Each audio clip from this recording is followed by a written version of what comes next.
Assalamualaikum warahmatullahi wabarakatuh. Perkenalkan, nama saya Arfi Kurniawan, NPM 2421020300, dan teman saya Yang Kristin Islamati dengan NPM 2421020158. Di sini kami akan menjelaskan mengenai cabang-cabang ilmu hadis. Adapun cabang-cabang ilmu hadis, ilmu hadis adalah ilmu yang sangat penting dalam Islam karena menjadi sumber hukum kedua setelah Al-Quran. Ilmu ini membahas sabda, perbuatan, dan ketetapan Nabi Muhammad SAW. Namun karena hadis begitu banyak dan kompleks, para ulama mengembangkan berbagai cabang ilmu hadis untuk memudahkan dan memahami, meneliti, dan menyampaikan hadis secara benar. Ilmu hadis terbagi menjadi dua pembahasan utama, yaitu ilmu hadis riwayah dan ilmu hadis di riwayah.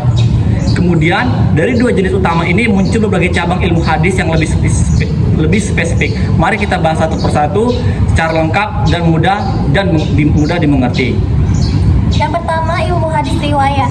Ilmu hadis riwayah adalah ilmu yang membahas tentang penyampaian hadis seperti lafaz, sanad, dan matan hadis yang diriwayatkan dari Nabi Muhammad SAW, yang fungsinya untuk mengumpulkan, meriwayatkan, dan menjaga hadis dari perubahan. Yang kedua, ilmu hadis dirayah atau mustalahul hadis. Nah, ilmu yang membahas tentang kaidah-kaidah dan teori untuk menilai kualitas hadis baik dari segi sanad atau jalur perawi maupun matannya. Cabang-cabang ilmu hadis secara spesifik berikut adalah cabang-cabang ilmu hadis yang lebih detail. Yang pertama ada ilmu rijalul hadis, ilmu yang membahas tentang biografi para perawi hadis baik dari segi akhlak, kejujuran, hafalan, dan sejarah hidup mereka, yang bertujuan agar kita tahu apakah seorang perawi itu percaya atau tidak. Ini penting untuk menilai keabsahan hadis. Yang kedua, ilmu jarh wa ta'dil. Ilmu ini yang menilai kualitas perawi, apakah ia adil, jujur, atau sebaliknya. Jarh yaitu menilai perawi dengan kritik negatif, misalnya pelupa atau pembohong. Yang kedua, ta'dil yaitu memberi penilaian positif, misalnya jujur, kuat, hafalan. Nah, contohnya jika seorang perawi dikenal pelupa, maka hadisnya bisa dhaif atau lemah. Selanjutnya ilmu tajridul hadis, ilmu untuk menelusuri sumber asal hadis, di kitab mana hadis itu terdapat, siapa perawinya, dan derajat hadisnya. Fungsinya itu untuk memastikan apakah hadis tersebut benar-benar berasal dari Rasulullah SAW atau tidak. Selanjutnya ada ilmu asbab al-wurud. Nah, ilmu menjelaskan sebab-sebab mengapa suatu hadis diciptakan oleh Muhammad SAW. Manfaatnya seperti halnya as-sabab nuzul dalam Al-Quran. Ilmu ini membantu memahami konteks hadis secara benar. Ilmu nasik wa manus dalam hadis, ilmu yang membahas tentang hadis yang menghapus nasik dan yang dihapus mansuk karena adanya perubahan hukum di masa Nabi SAW. Contohnya, awalnya Nabi melarang ziarah kubur, lalu mengizinkan hadis yang mengizinkan, berarti nasik yang menghapus larangan sebelumnya. Ada ilmu garibul hadis. Nah, ilmu yang membahas kata-kata asing atau sulit dipahami dalam hadis, termasuk arti kata yang tidak umum. Contohnya kata al-qatwa, al-qathar dalam hadis dan Al-Quran perlu penjelasan khusus agar tidak disalahgunakan. Ilmu ilalul hadis.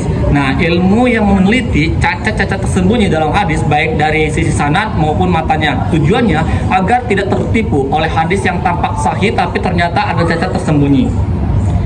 Kemudian ada ilmu mukhtaliful hadis, ilmu yang membahas hadis-hadis yang tampaknya bertentangan satu sama lain, lalu menjelaskan cara mempromikan atau memilih mana yang lebih kuat. Contohnya seperti hadis tentang Nabi berdiri saat jenazah lewat dan hadis lain yang menunjukkan Nabi duduk. Ilmu ini menjelaskan cara menyelaraskan keduanya. Yang kedua, ilmu zidayah at-saiqah. Jadi ini ilmu yang membahas tentang tambahan riwayat dari perawi dan yang terpercaya dan bagaimana hukum menerima tambahan tersebut.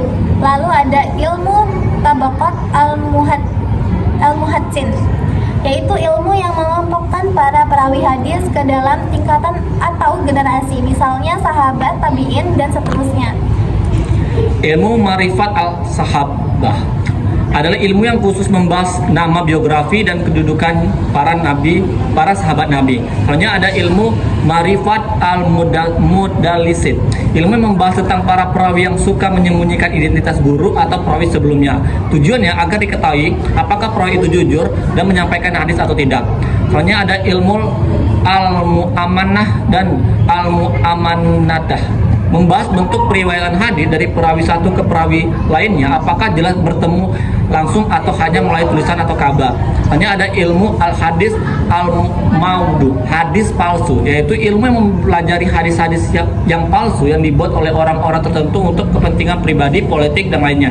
Tujuannya agar umat Islam tidak tertipu dan menyandarkan ajaran kepada hadis yang bukan berasal dari Nabi Muhammad SAW.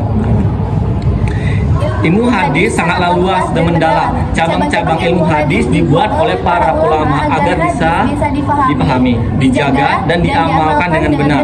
Tanpa ilmu-ilmu ini, kita akan kesulitan membedakan antara hadis yang sahih dan palsu.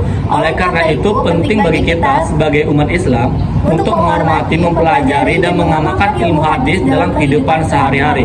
Itulah materi dari kami mengenai cabang-cabang ilmu hadis. Sekian dari kami. Wassalamualaikum warahmatullahi wabarakatuh.